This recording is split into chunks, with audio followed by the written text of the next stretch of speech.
Hello everyone and welcome back to SRP stories, जहां पे मैं आपकी बताई हुई क्रीपी या फिर हॉरर स्टोरी सुनाता हूं। सो अगर आपको भी अपनी स्टोरीज मुझे सबमिट करनी है तो मैंने नीचे डिस्क्रिप्शन में एक जीमेल आईडी दी है जहां पे आप ये फॉर्मेट यूज़ करके अपनी स्टोरीज मुझे भेज सकते हैं। नॉर्मली तो मैं आप लोगों की स्टोरीज ही सुनाता हूं, पर पिछली वीडियो के कमेंट सेक्शन में a lot of people wanted me to talk about Bhimkund. Bhimkund की कितनी सारी मिस्ट्रीज है भीमकुंड के ओरिजिन के बारे में। So I thought it's a very interesting topic, इसीलिए आज हम लोग बात कर रहे हैं भीमकुंड की।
India is the land of diversities. फिर चाहे वो यहाँ का कल्चर, बिलीव्स, फेस्टिवल या कुछ भी हो, इतनी डाइवर्स कंट्री होने की वजह से ये एक हाईली रिलीजियस नेशन है। और यही रीज़न है कि इंडिया के हर स्टेट में ऐसी कई रिलीजियस प्लेसेस हैं which attract people from all over the world. कई बार ये सारी की सारी जगह हैं टूरिस्ट को अपने सीनिक ब्यूटी या फिर ग्रैंड आर्किटेक्चर की वजह से अपनी ओर आकर्षित करती हैं। पर कई बार जो चीज़ लोगों को बहुत ज़्यादा फैसिनेट करती है वो है हमारी कंट्रीज़ और हमारे प्लेसेस की मिस्ट्रीज। इंडिया में न जाने कितनी सारी ऐसी जगहें हैं जहाँ पे आज तक हमें ना ही कोई सवाल मिला है, ना तो साइंस की हेल्प से, ना ही किसी और चीज़ की मदद से। और एक ऐसी जगह है जिसके ओरिजिन के बारे में आज तक हमने सिर्फ कहानियाँ ही सुनी है, जिसके एक्चुअल होने का रीजन आज तक हमें साइंटिफिकली नहीं पता। और ये जगह है आपकी मध्य प्रदेश में, भीमकुंड।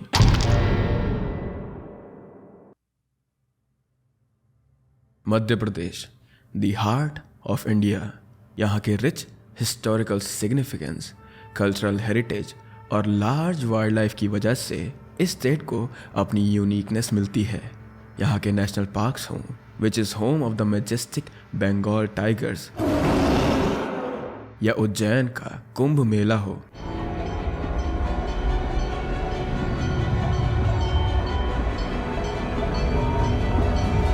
यहाँ का पोहा जलेबी हो, या भोपाली गोश्त कोरमा। मध्य प्रदेश की खासियतों की लिस्ट कभी खत्म ही नहीं होती। इवन द जंगल बुक यहाँ के जंगल में मिले एक बच्चे से इंस्पायर्ड है। मध्य प्रदेश सबसे रिलीजियस स्टेट्स में से एक है और यहाँ महाकालेश्वर ज्योतिर्लिंग,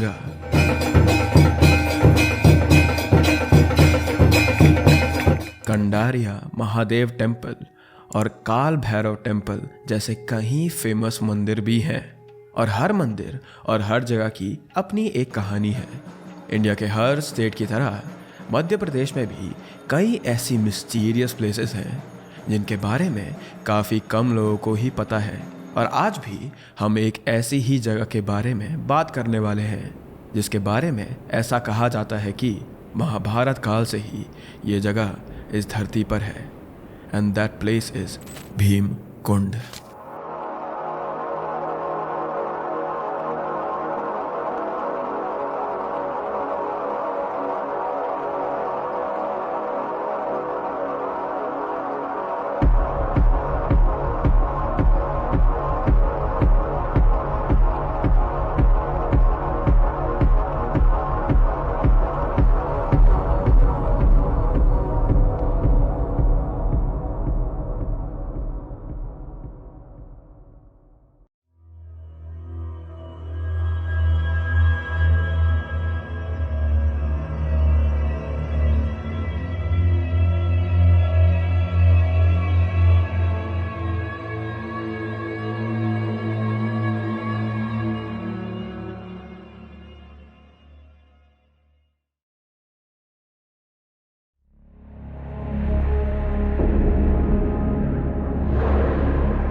भीमकुंड या नीलकुंड एक नेचुरल वाटर सोर्स है जो मध्य प्रदेश के छतरपुर जिले से 80 किलोमीटर की दूरी पर है। बुंदेलखंड रीजन के बजना गांव में लोकेटेड है ये जगह। ये हजारों साल पहले से ही काफ़ी साधु संत का मेडिटेशन स्पॉट रहा है।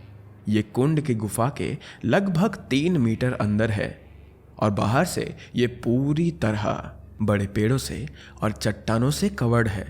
गुफा की एंट्रेंस के लेफ्ट में एक शिवजी का मंदिर है और यहाँ का जो पानी है वो इतना साफ है कि बाहर से आप इसमें रह रही मछलियों को भी क्लियरली देख सकते हैं।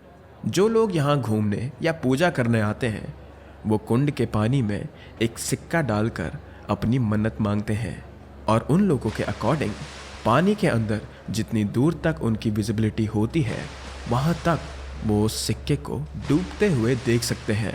That's how clear the water is here.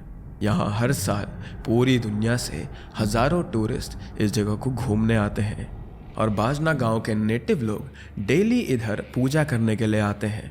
बाहर से देखने पर ये एक मामूली सा तालाब लगता होगा कुछ लोगों को। काफ़ी लोगों को ऐसा भी लग सकता है कि इस प्लेस के बारे में ऐसा क्या स्पेशल है या क्या मिस्टीरियस है जो लोग इसकी बात करते रहते हैं, लेकिन असलियत में ये जगह कई सवालों और मिस्टीरियस से भरी हुई है which are yet to be clarified.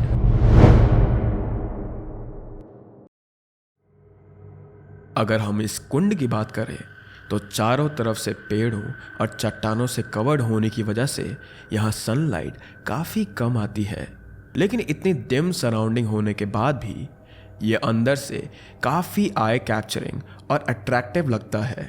कुंड के ऊपर ही एक छोटी सी ओपनिंग है जिसमें से सनलाइट सीधे पानी पर रिफ्लेक्ट होती है और इसी वजह से कुंड का पानी एक ब्राइट इंडिगो कलर में नज़र आता है जो केव के लाल दीवारों से कॉन्ट्रास्ट होकर बहुत खूबसूरत दिखता है। कुंड में हर रोज़ वहाँ के लोकल्स और टूरिस्ट उस पानी में नहाने या नॉर्मल स्विमिंग करने के लिए आते हैं, क्योंकि कुंड के पानी के लिए ऐसा कहा जाता है कि उसमें मेडिकल और हीलिंग प्रॉपर्टीज़ हैं जिससे काफ़ी skin problems and even asthma जैसी डिजीजेस भी क्योर हो जाती हैं। और विशेषता है सर जी, मतलब जो कि श्वास वगैरह, जैसे किसी को श्वास चलती है, किसी को शरीर में चर्म रोग आदि है, तो उसका जो है जल का इसका सेवन करने से, इसमें स्नान वगैरह करने से जो है ये भी ठीक होता है।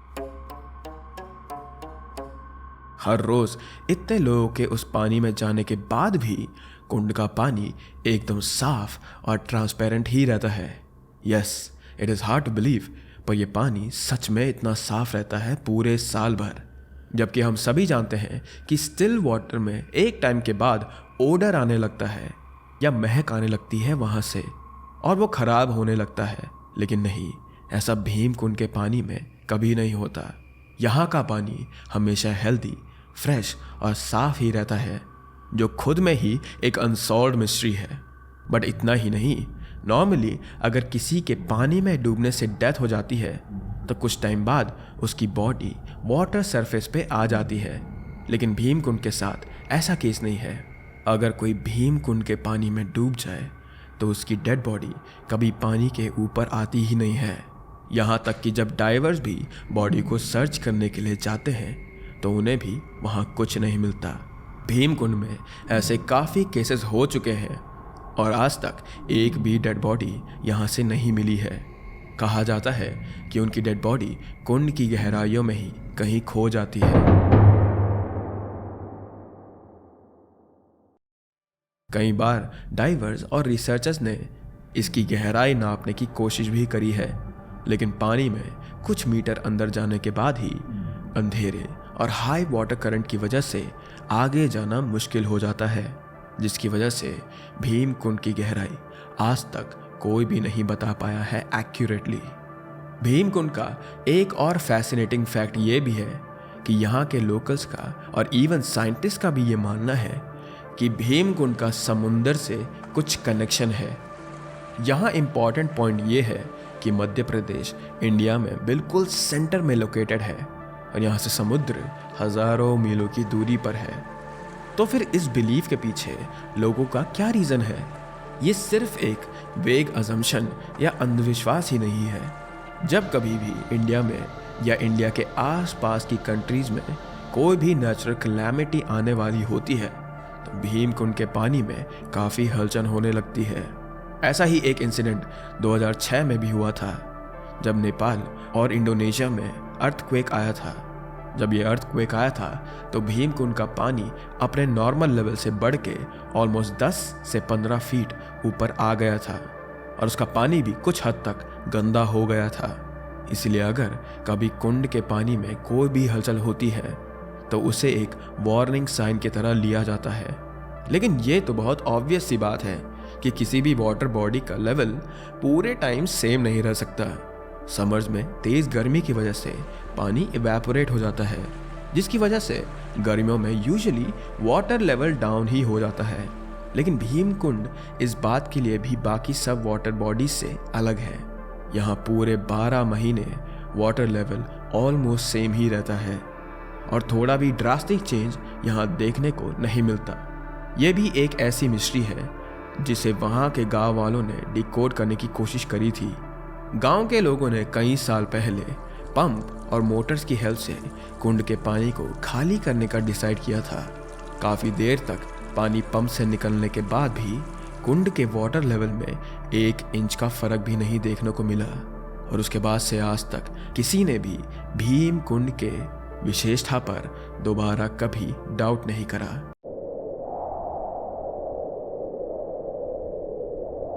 अब अगर हम भीम कुंड के ओरिजिन की बात करें तो उससे रिलेटेड भी ऐसी कई कहानियां हैं जो कि हजारों सालों से पीढ़ी दर पीढ़ी चली आ रही हैं।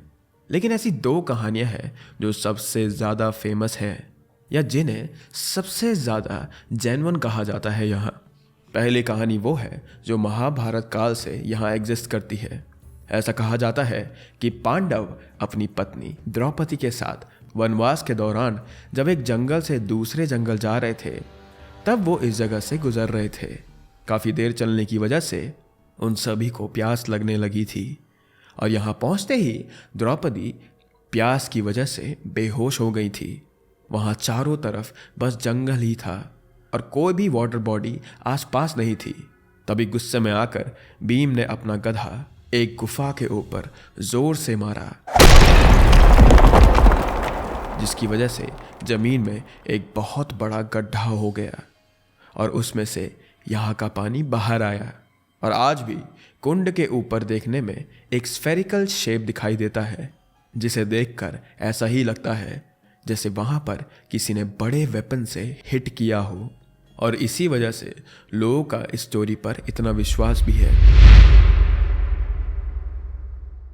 भीमकुंड से रिलेटेड एक और ऐसी ही कहानी है कि एक बार नारद जी इस जगह से होकर गुजर रहे थे।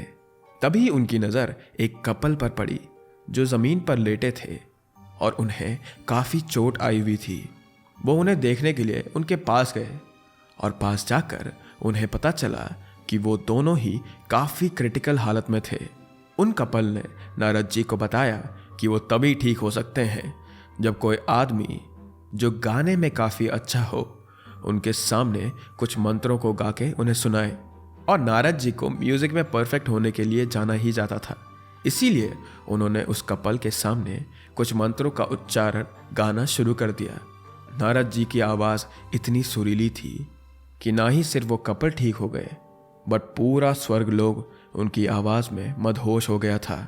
सभी देवी देवता उनका गाना सुन के नाचने लगे and even the supreme Lord Vishnu वो भी खुद को रोक नहीं पाए और उनका गाना सुनने के बाद वो खुद भीमकुंड से प्रकट हो गए। तभी से भीमकुंड को एक होली प्लेस की तरह ही पूजा जाता है और ऐसा भी कहा जाता है कि इसी वजह से भीमकुंड को अपना डार्क ब्लूइश कलर मिला है, क्योंकि वो लॉर्ड विष्णु के कॉम्प्लेक्शन से बहुत ही ज़्यादा रिजेंबल करता है। The pure colour, the colour of blue. और इस इंसिडेंट के बाद से ही भीमकुंड को नीलकुंड या नारद कुंड भी बोलते हैं लोग। भीमकुंड ने ना ही सिर्फ टूरिस्ट को बल्कि दुनिया के काफ़ी क्यूरियस माइंड्स को भी अपनी तरफ काफ़ी अट्रैक्ट किया है। हर कोई ये जानना चाहता है कि कुंड का पानी हर वक्त इतना साफ और इतना फ्रेश कैसे रह सकता है। यहाँ का पानी आर्टिफिशियल प्रैक्टिसेस के बाद भी कभी कम नहीं हुआ।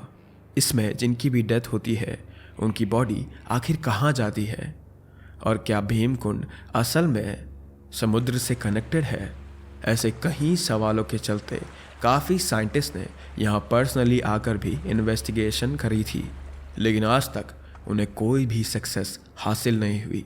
इवन डिस्कवरी चैनल से भी लोगों ने यहाँ की मिस्ट्री सॉल्व करने की कोशिश करी है।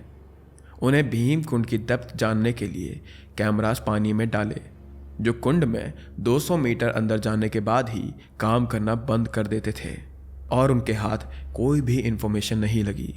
एक डाइवर्स की टीम भी कुंड की गहराइयों में जाने के लिए भेजी गई थी, और बाहर आकर जो सीन उन्होंने डिस्क्राइब करा, that was even more shocking. उन्होंने बताया कि कुंड के अंदर 2 कुएं हैं, एक जिसमें से कुंड में पानी भर रहा है और दूसरा जिसमें से पानी ड्रेन हो रहा है, लेकिन कुंड की या उन दोनों कुओं की कोई एक्चुअल डेप्थ कितनी है इसका पता वो भी नहीं लगा पाए। भीमकुंड की डेप्थ आज तक भी पूरी दुनिया के लिए एक मिस्ट्री ही है, और जब इन सवालों का जवाब साइंस के पास भी नहीं मिला तो लोगों का विश्वास भीमकुंड के लिए और भी ज़्यादा बढ़ गया था। If someone ever gets an opportunity तो उन्हें लाइफ में एक बार तो इस जगह पर जाना ही चाहिए, which forces your brain to think कि आखिर ऐसा कैसे हो सकता है। It surely will bring a thrilling experience. Finally I hope आने वाले फ्यूचर में हमारे पास भीमकुंड की इन सभी अनसॉल्व मिस्ट्रीज़ का एक प्रॉपर आंसर होगा, और हम लोग उस पोजीशन पे होंगे जहाँ पे हम नेचर को, उसकी मिस्ट्रीज़ को और नेचर के रूल्स को ढंग से सीख सकें और उनका ढंग से पालन कर सकें। Well, that is it for this video, guys. I hope that you guys are liking these documentary style की videos. We are working really hard on making these videos. I hope कि तुम लोग को भी थोड़ा uplift दिखा होगा content में. So please drop a like and comment something that you want me to talk about in the next video. But till then, I hope you guys are happy and healthy, and I will see you in the next week's video. Bye bye.